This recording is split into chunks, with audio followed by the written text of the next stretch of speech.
नमस्कार मित्रांनो, हा आहे आपल्या शेतातील 10,000 या प्रजातीचा ऊस.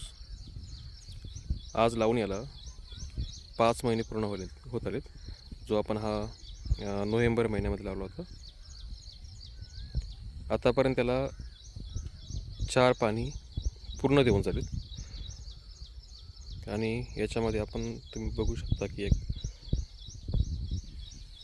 याच्यामध्ये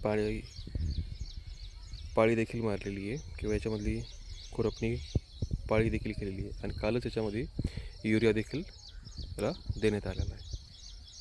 हे बघा किती छान प्रगती याची. आणि हे थोडंसं पाणी देण्यामध्ये काही दिवस जास्त झालेत, म्हणून थोडंसं सुकल्यासारखं दिसतोय. पाणी दिलंय, परत याची प्रगती छान.